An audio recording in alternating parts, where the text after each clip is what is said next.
نحمده ونصلي على رسوله الكريم اما بعد فاعوذ بالله من الشيطان الرجيم بسم الله الرحمن الرحيم سبحان الله وبحمده عدد خلقه ورضا نفسه وزنة عرشه ومداد كلماته يا ربي لك الحمد كما ينبغي لجلال وجهك وعظيم سلطانك اللهم صل وسلم على نبينا محمد اللهم انفعنا وعلمنا ما ينفعنا وزدنا علما آمین یا الہی آمین۔ السلام علیکم ورحمۃ اللہ وبرکاتہ۔ امید کرتی ہوں کہ آپ سب خیریت سے ہوں گے۔ جیسے کہ آپ جانتے ہیں کہ لاسٹ لیکچر میں ہم نے سورہ ملک کا آغاز الحمدللہ کر لیا تھا اور ہم نے پہلی 5 آیات کو کور کیا تھا۔ انشاءاللہ وہیں سے ہم کنٹینیو کریں گے۔ شروع کرتی ہوں۔ اعوذ باللہ من الشیطان الرجیم بسم اللہ الرحمن الرحیم۔ اللہ سبحانہ و تعالیٰ مزید آیا نمبر 6 میں تھوڑا سا ریوائز کر لیتے ہیں کہ جیسے کہ لاسٹ ٹائم ہم نے پڑھا تھا کہ آسمان دنیا کو اللہ سبحانہ تعالیٰ نے خوبصورتی کا ذریعہ بھی بنایا اور شیاطین کو مار بھگانے کا بھی ذریعہ بنایا۔ پھر جو بھی اللہ سبحانہ تعالیٰ کی نافرمانی کرے تو اس کے لیے پھر بھڑکتی ہوئی آگ کا عذاب جو ہے وہ اللہ سبحانہ و تعالیٰ نے تیار کر رکھا ہے۔ تو آگے اللہ سبحانہ تعالیٰ نمبر 6 میں فرماتے ہیں وَلِلَّذِينَ كَفَرُوا بِرَبِّهِمْ عَذَابُ جَهَنَّمَ، اور ان لوگوں کے لیے جنہوں نے انکار کیا اپنے رب کا عذاب ہے جہنم کا، وَبِئْسَ الْمَصِيرُ، اور بہت ہی بری ہے لوٹنے کی جگہ۔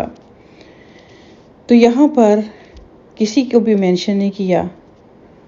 غور طلب بات ہے کہ اللہ سبحانہ تعالیٰ فرماتے ہیں کہ جو بھی اپنے رب کی آیات کا انکار کرے گا تو اس کے لیے عذاب جہنم ہے، اور وہ لوٹنے کی کوئی مذاق نہیں ہے جس کو انسان مذاق سمجھ لے۔ نعوذ باللہ، استغفر اللہ، اکثر لوگ اس کا بھی مذاق اڑاتے ہیں۔ اچھا چلیں کوئی بات نہیں، ہم چلے جائیں گے، چند دن چلے جائیں گے، واپس تو آ ہی جائیں گے۔ نبی پاک صلی اللہ علیہ وآلہ وسلم ہماری جب سفارش کریں گے، شفاعت کریں گے، ہمیں مل جائے گی کیونکہ ہم نے کلمہ پڑھا ہوا ہے۔ اس کے بارے میں کوئی شک نہیں ہے کہ ہمیں نبی پاک صلی اللہ علیہ وسلم جو اللہ سبحانہ و تعالیٰ کا ایون وعدہ ہے کہ جو ایک دفعہ کلمہ پڑھ لیتا ہے تو اللہ سبحانہ و تعالیٰ اس کو بچا لیں گے۔ جیسے کہ جنہوں نے کلمہ پڑھا ہی نہیں، جنہوں نے اللہ تعالیٰ کو جانا ہی نہیں، اللہ تعالیٰ کو مانا ہی نہیں، تو ان کا معاملہ تو ڈیفرنٹ ہوگا۔ لیکن اگر کسی نے کلمہ پڑھ لیا اور کچھ اچھے کام اور کچھ برے کام اور اسی حالت میں اس دنیا سے وہ چلا گیا تو اس کو تو اس کے یا پھر حقوق اللہ یا پھر حقوق العباد میں اس نے کمی کی تو پھر اس کو تو اس کی پنشمنٹ جو ہے وہ، کیونکہ اللہ سبحانہ تعالیٰ انصاف کا ترازو قائم کریں گے۔ اگر کوئی بھی زیادتی کسی کے ساتھ بھی ہوئی تو اللہ سبحانہ تعالیٰ اس کے بعد پھر فیصلہ کریں گے کہ کدھر جانا ہے اور کس کو کون سا درجہ ہے۔ جیسے جنت میں بھی درجے ہیں، تو یہ کوئی مذاق والی بات نہیں ہے کہ جب بلا سوچے سمجھے انسان منہ سے نکالتا ہے۔ یقین جانے اگر آپ یہ دنیا کی آگ کیا آگ ہے، اس میں بھی اگر آپ کا کوئی حصہ جل جاتا ہے جسم کا، کہ انگلی جل جاتی ہے کھانا پکاتے ہوئے یا کٹ جاتی ہے تو کس قدر تکلیف ہے۔ تو جہنم کی آگ کے بارے میں تو انسان سوچ بھی نہیں سکتا کہ وہ اس کے مقابلے میں کتنی زیادہ، جس کا اللہ سبحانہ تعالیٰ سورہ بقرہ میں فرماتے کہ ایندھن ہی انسان اور پتھر ہوں گے۔ تو سوچنا ہمیں چاہیے اس آیت کی روشنی میں کہ وہ اتنی بری جگہ ہے۔ اللہ سبحانہ تعالیٰ فرماتے ہیں لوٹنے کی جگہ۔ اللہ تعالیٰ ہم سب کو اس سے 1 منٹ کے لیے بھی ہم اس میں نہ جائیں۔ اللہ سبحانہ و تعالیٰ ہمارے ساتھ آسانی کا معاملہ فرمائے۔ اللہ سبحانہ تعالیٰ ہمیں وہ اعمال کرنے کی توفیق عطا فرمائے کہ ہم اس کے قریب بھی نہ جائیں۔ پھر فرمایا، پھر ابھی جہنم کا ذکر ہے کہ اذا القوا فیہا سمعوا لہا شہیقا وہی تفور، جب ڈالا جائے گا اس میں تو سنیں گے اس کا شور۔ استغفر اللہ، یعنی کہ جب وہ اس میں پھینکے جائیں گے تو اس کے دھاڑنے کی آواز سنیں گے اور وہ اچھل رہی ہوگی، وہی تفور۔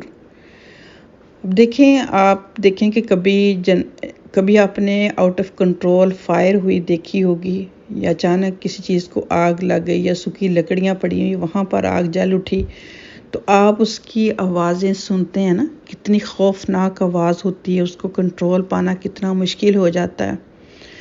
تو یہاں پر تھوڑا سا ہلکا سا اللہ سبحانہ تعالیٰ جو ہے وہ نقشہ یہاں پر اس آیا میں بیان فرما رہے ہیں کہ جب یعنی کہ ان کو ڈالا جائے گا، اتنا خوفناک منظر ہوگا کہ اس کے پھڑپھڑانے کی آوازیں آئیں گی اس میں، اور وہ اچھل اچھل کر یعنی کہ اس کی شعلے جو ہیں وہ بھڑک رہے ہوں گے۔ اللہم لا تجعلنا منہم۔ جب بھی اس طرح کی آیات آئے تو اپنے لیے ضرور دعا کریں، جیسے میں پہلے بھی یہ چیز شیئر کر چکی ہوں پچھلے لیکچرز میں، کہ اگر آپ عربک میں نہیں پڑھ سکتے تو آپ اردو میں کہہ سکتے کہ یا اللہ تعالیٰ ہمیں ان میں سے نہ بنانا۔ تو جب جنت کی خوشخبری آئے تو فوراً اپنے لیے دعا کریں۔ ہو نوز، کون جانتا ہے کہ کون سی قبولیت کی گھڑی ہے، تو اللہ تعالیٰ سے دعا مانگا کرے کہ یا اللہ مجھے ان میں شامل کرنا، یعنی کہ جو اچھی بات آئے، خوشخبری آئے تو اس میں فوراً اپنے لیے اور اپنے پیاروں کے لیے دعا کیا کریں۔ پھر فرمایا تکاد تمیز من الغیظ کلما القی فیہا فوج سألہم خزنتها الم یاتکم نذیر۔ بہت قریب تھا کہ وہ غصے کے مارے پھٹ جائے گی جب بھی اس میں کسی ایک گروہ کو یا فوج کو پھینکا جائے گا تو جہنم کے محافظین جو ہے وہ ان سے پوچھیں گے کہ کیا تمہارے پاس کوئی ڈرانے والا نہیں آیا تھا؟ اب یہ دیکھیں کتنی غور طلب بات ہے کہ جب بھی یعنی کہ اس میں کسی گروپ آف پیپل کو پھینکا جائے گا تو جہنم کے جو فرشتے ہیں وہ بھی اس چیز کو جانتے ہیں کہ اللہ سبحانہ تعالیٰ نے کتنے زیادہ پیغمبر بھیجے اس وقت کے آنے سے پہلے کہ انسان اپنے گناہوں سے بچ جائے، انسان اس سزا سے بچ جائے، انسان اپنے برے کاموں سے رک جائے۔ لیکن اگر پھر بھی انسان وہاں پر پہنچ گیا تو فرشتے یہی سوال کریں گے کہ کیا ہوا؟ کیا تمہیں کوئی بتانے والا اس کے بارے میں نہیں آیا تھا کہ تم اچھا کرو گے تو کیا ملے گا، برا کرو گے تو یہ سزا ملے گی؟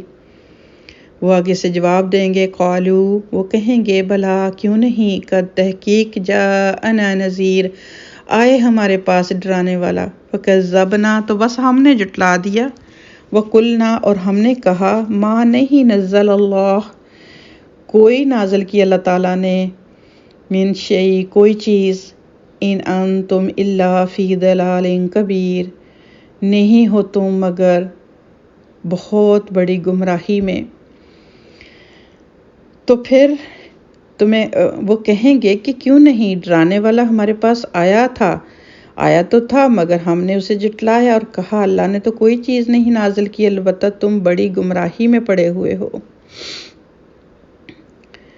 آگے پھر اللہ سبحانہ و تعالی فرماتے ہیں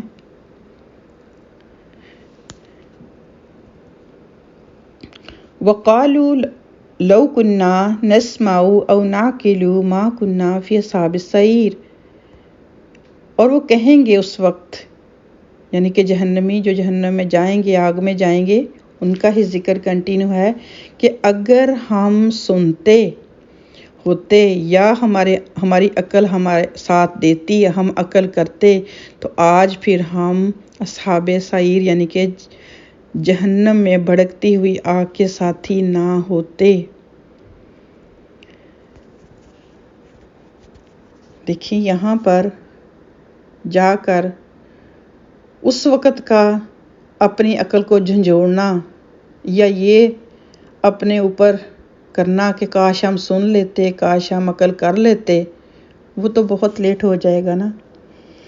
تو کتنی ہی پیاری بات ہے، اللہ سبحانہ تعالیٰ کا کتنا ہی کرم ہے کہ آج اللہ تبارک و تعالیٰ نے اس آیت کے ذریعے ہمیں یہ سنوا دیا کہ یہ وہاں پر حالات ہوں گے، اس طرح سے معاملہ کیا جائے گا۔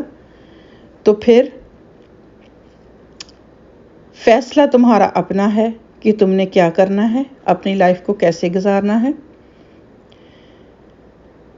پھر فرمایا فَاعْتَرَفُوا بِذَنبِهِمْ فَسُحْقًا لِّأَصْحَابِ السَّعِيرِ، تو اس دن وہ کہیں گے، وہ اپنے گناہ کا اعتراف کر لیں گے، وہ اپنے جتنے بھی گناہ کیے ہوں گے وہ مان جائیں گے کہ ہم نے کیے ہیں۔ پھر آگے اللہ سبحانہ تعالیٰ فرماتے ہیں لعنت ہے اہل جہنم پر، یعنی کہ اب کا معنی تمہارا کیا مانا؟ ماننے کا ٹائم تو دنیا میں تھا نا، جب تمہیں فل اپرچونٹی دے دی گئی تھی، ہر راستہ تمہیں دکھا دیا گیا تھا، پیغمبروں نے تمہیں بتا دیا تھا، قرآن تمہارے پاس آ چکا تھا، لیکن تم نے اپنی لائف اندھا دھند گزار دی۔ تم نے قرآن کو دیکھا ہی نہیں، قرآن کو جانا ہی نہیں، سمجھا ہی نہیں، تم نے اس کو مذاق ہی بنا کے رکھ دیا۔ تو آج کا تمہارا ماننا جو ہے وہ تمہیں بینیفٹ نہیں دے گا۔ تو ہم آج کی انہی آیات کے ساتھ بات کو ختم کرتے ہیں۔ آگے پھر جو ہے وہ ڈیفرنٹ ٹاپک ہے جو کہ اللہ تعالیٰ سے ڈرنے والوں کے بارے میں انشاءاللہ ہم پڑھیں گے۔ تو اللہ تعالیٰ سے دعا ہے کہ اللہ سبحانہ و تعالیٰ ہمیں ان آیات کی روشنی میں اپنا محاسبہ کرنے کی توفیق دے۔ جیسے کہ ہم نے شروع میں اس کے جو فضائل تھے اس میں ہم نے پڑھا، تو اب دیکھ لیں کہ اگر یہ کیسی سورہ ہمیں بچائے گی۔ یہ نہیں کہ کوئی ایک معجزہ ہو جائے گا، ہم قبر میں جائیں گے اور بس اس کو پڑھ لیں گے بغیر سمجھے بغیر سوچے، تو اس کے بعد پھر ہم قبر میں جائیں گے تو یہ ہمارے لیے لڑنے کے لیے کھڑی ہو جائے گی، یہ ہمیں قبر کے عذاب سے بچا لے گی، یا پھر ہم قیامت کے دن اللہ سبحانہ و تعالیٰ سے جیسے کہ ہم نے پڑھا تھا کہ یہ ہمارے لیے جھگڑا کرے گی۔ کیوں ایسا ہوگا کہ جب ہم ان آیات کی روشنی میں اپنی فلی کوشش کریں گے اپنے آپ کو کریکٹ کرنے کی، اپنے آپ کو صحیح کرنے کی، اپنے آپ کو بری چیزوں سے روکنے کی، اس کے باوجود بھی اگر انسان ہونے کے ناطے کوئی انسان سے ایسا عمل سرزد ہو جاتا ہے تو پھر دوبارہ ایوری نائٹ ہم جب جیسے پڑھتے اس کو پڑھنے کا حکم ہے، یعنی کہ کون جانتا ہے کہ کس وقت اس نے اس دنیا سے جو ہے وہ رخصت ہو جانا ہے۔